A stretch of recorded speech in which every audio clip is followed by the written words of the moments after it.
যেমন পানির অপর নাম জীবন, তেমনি মিসাইলের অপর নাম ইরান। কারণ এই শব্দ দুটি ইদানিং এমনভাবে জড়িয়ে গেছে, এদের একটির নাম শুনলে অপরটির কথা মনে পড়ে। এই ইরান ও মিসাইলের বন্ধুত্ব আজকের নয়, এদের সম্পর্ক গড়ে ওঠে 1979 সালের ইসলামী বিপ্লবের পর থেকে। তখন পাহলভী রাজবংশের পতনের মধ্য দিয়ে শুরু হয় ইসলামী প্রজাতন্ত্রের শাসন, যা ছিল ইরানের ইতিহাসে একটি গুরুত্বপূর্ণ পরিবর্তন, যা দেশটির রাজনৈতিক, সামাজিক ও সাংস্কৃতিক ব্যবস্থাকে নতুন পথে পরিচালিত করে। এই সময় থেকেই শুরু হয় ইরান ও যুক্তরাষ্ট্রের মধ্যে দা-কুড়ালের সম্পর্ক। ফলে মাঝে মাঝেই দেশ দুটির মধ্যে চলে সাপ ও বেজির খেলা। আর ইরানকে ঠেকাতে মরিয়া পুরো পশ্চিমা বিশ্ব। খোমেনিদের ধ্বংস করতে যুক্তরাষ্ট্রের পালিত পুত্র ইসরায়েল তো আছেই। এমন পরিস্থিতিতে ইরান বরাবরই একা, পশ্চিমা নিষেধাজ্ঞায় জর্জরিত দেশটি। হুমকি, ধমকি আর ষড়যন্ত্রের মাধ্যমে যুগের পর যুগ ইরানিদের দমাতে চেষ্টা করেছে পশ্চিমারা। এমন পরিস্থিতিতে নিজেদের রক্ষায় শক্তি বৃদ্ধি ছাড়া ইরানের হাতে অন্য কোনো উপায় ছিল না, কিন্তু সেখানে ছিল অস্ত্র কিনতে নিষেধাজ্ঞা। ফলে নিজস্ব অস্ত্র তৈরি ছিল ইরানের একমাত্র বিকল্প।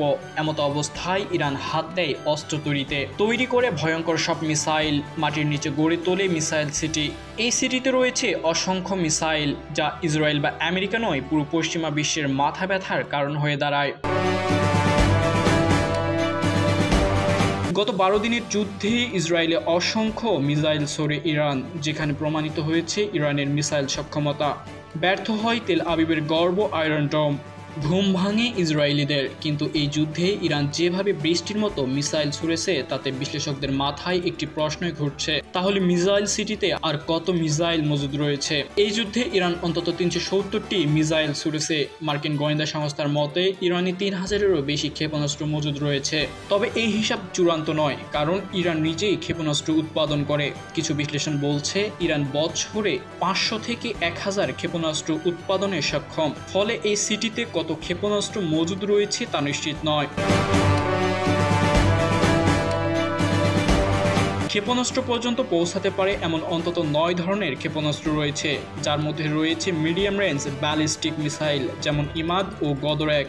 এই রেঞ্জের মধ্যে ইরানের প্রথম হাইপারসনিক ফাতাহ-1 ক্ষেপণাস্ত্র রয়েছে।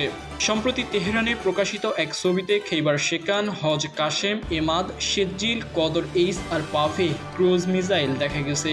তবে ইরান দাবি করছে এইসব রকেট দিয়ে তারা 2000 কিলোমিটার দূরের দেশেও হামলা চালাতে সক্ষম।